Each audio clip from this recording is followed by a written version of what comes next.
Okay, so today I wanted to talk about social media and the effect it has on us. So let's jump right in and let's start with the obvious, comparing ourselves to other people.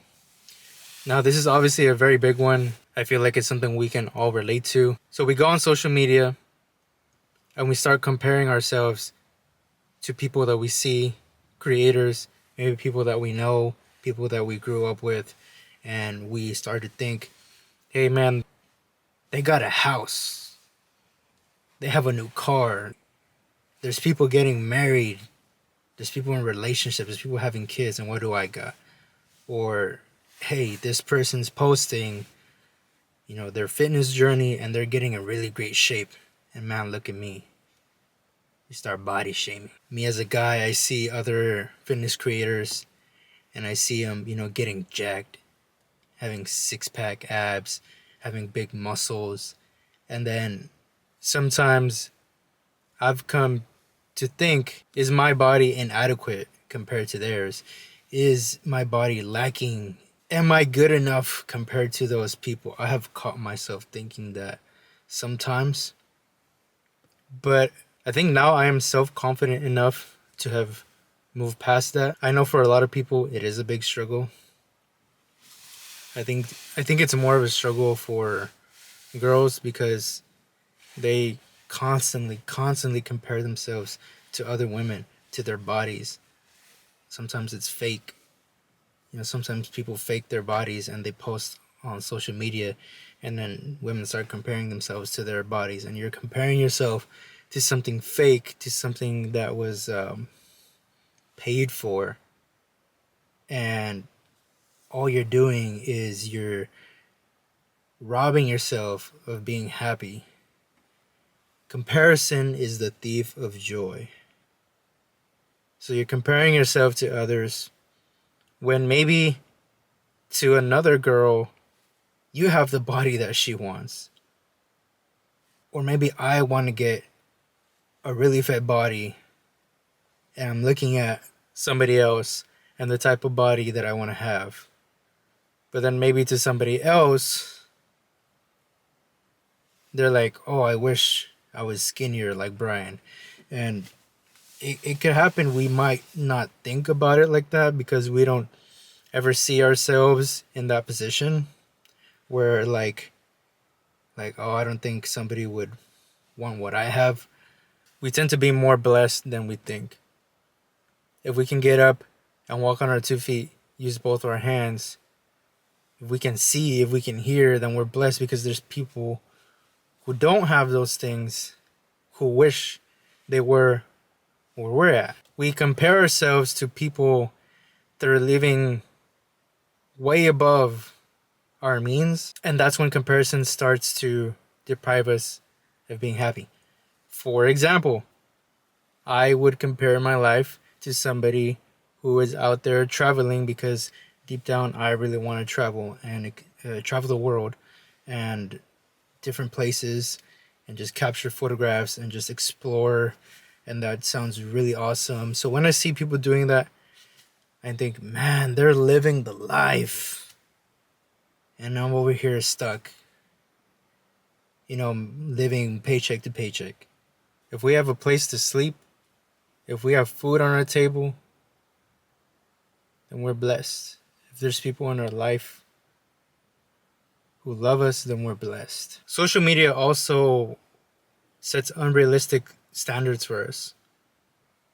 Now I'm more at peace and I can see things in a more realistic way because I'm more mature now. But when I was 18 years old and I would see all these successful young people, I would think to myself, man, it is possible to make $1 million by the time I'm 20 or 21. And I bought into that.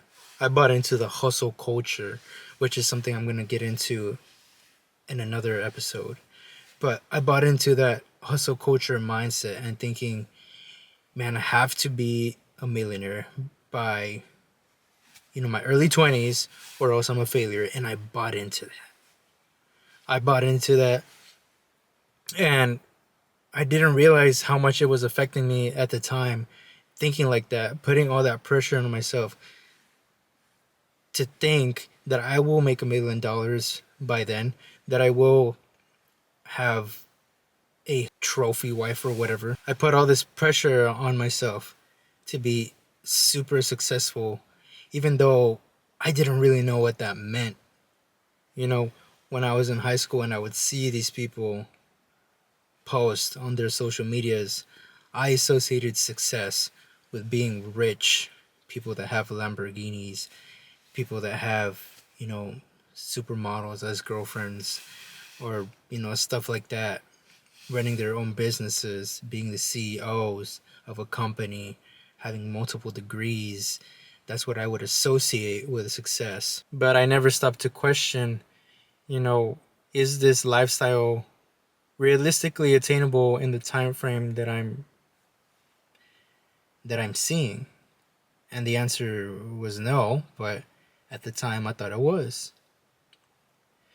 Because you see, we shouldn't set a deadline on something that can take many, many years to accomplish. And I feel like it also affects relationships in the sense that I'm gonna cover like a guy's perspective and a girl's perspective. So as a guy's perspective, so for guys, we tend to see these like Instagram models, and we start thinking to ourselves that maybe that's what every girl is supposed to look like, and we start to create these unrealistic body standards in our partner without knowing it. And when we finally do meet somebody that we like, we start to see other like options, like, oh, my girl is cute, but she doesn't look as good as that girl. We start comparing, and I think girls do the same, but I feel like for girls it's more of a lifestyle that they compare, that they'll see, oh, this girl's man did this for her and posted it on social media. So now they're starting to make these unrealistic expectations that, oh, if I meet a man, he's gotta be making over $200,000 a year. And this is things that I actually hear, where people become so out of touch with reality, where the vast majority of people don't make that kind of money. And just like a woman doesn't want a man to want her only because of her body and looks, a man doesn't want a girl who wants him just because of his money. There is also the case of cyberbullying and cancel culture. Cancel culture is a whole other topic that I would talk about in another episode as well. But cyberbullying is something that we come across also on social media. If you don't have something nice or constructive to say, then don't say it. There's no need to be spreading hate on social media. It's crazy how people act so tough and they want to type whatever they want because they're hiding behind their phone or a keyboard. You call them keyboard warriors, right? And people like to hate. And some people like to just watch and hate in private. People like to stalk other people. We've become a society of stalkers, where there's people that will never engage with your posts, will never message you, will never do anything, but they'll watch all your stuff. They'll watch your stories. They'll watch your posts.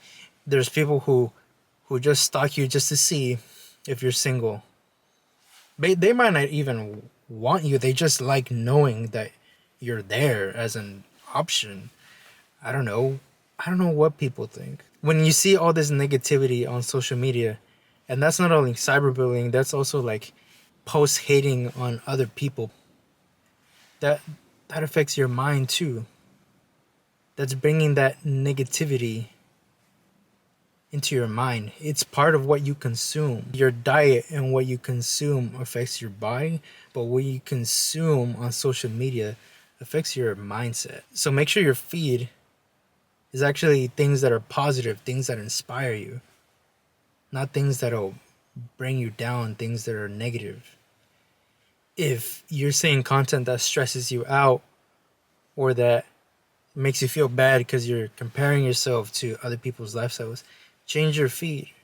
Or better yet, get off social media for a couple of days. Better yet, if you have no use for it, uninstall it. There's also the case of doom scrolling, where we're on social media for a long time. We can't go even a couple seconds without doing anything, or we have to take out our phones and start scrolling.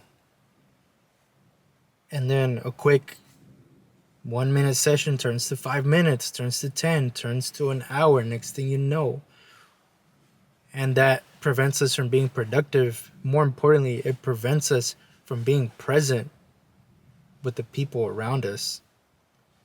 This is something that we have all seen, where you're hanging out with some people, whether it be friends or family, and instead of talking to each other like regular human beings, we're just on our phones. See, our phones and social media is meant for us to stay connected with people who we don't get to see. But ironically, it disconnects us with the people that are around us, because God forbid we face some boredom and we bust out our phones and then we start scrolling even if there's people around us. Now, given it's all right to like share videos and stuff like that. Hey, check out this post I saw. Check out this cool video. Hey, have you seen this? That's fine. But don't let that be the only thing. Don't let that be the only way you interact with people, because there's plenty to talk about. And speaking of, can we please start being open-minded to having conversations with people, and realize that not everyone's going to agree with you. And just because they don't agree with what you're saying, for the love of God, don't get all emotional about it. Please just be able to have a conversation and be like, hey, you know what? I never thought about it like that. I've never seen that point of view. And keep the conversation interesting. If you only want to talk to people who think the exact same way that you do, that is very close-minded. And me personally, I don't like being around people that can't take a difference of opinion. I really hate that. So how do we stop ourselves from getting addicted to our phones and social media? Well, a good way is to set time limits. For example, if I'm doing something around the house and I want a little break, I'll look at my watch and I'll be like, oh, it's 2:30. All right, let me give myself 5 minutes. Let me start scrolling. And then check my watch again. Oh, it's been 5 minutes. Close the app. Get back to what you were doing. Once you do that, you'll be able to control the urge to check your phone all the time. And it will definitely help you be more present with the people around you. For me, the app that I use the most is probably TikTok by far, because to me, social media should be a place about creativity and self-expression. Something I do want to say is social media also tends to be like flex culture, where like, hey, look at my new whip, look at my new house, look at this new thing that I bought. To me, and this is just my personal opinion, like I don't really like flexing like that. Like when I bought a new car in the year of 2022, I didn't post it. I just shared it with like my friends and family, and that was it. Like I didn't post it for like everybody to see. I'm not really about flaunting money and cars and stuff like that. Something I also don't post a lot, or at all actually, I don't really post my family. That's not to say that I don't love my family. And I want to clear up that misconception that if somebody doesn't post their family, it doesn't mean that they don't care about them. Believe it or not, people like having a sense of privacy still. That's actually the biggest debate or internal struggle for me whenever I post something, is because on one hand, I'm like, yo, this is exciting. On the other hand, I'm like, well, I do want to keep a sense of privacy too.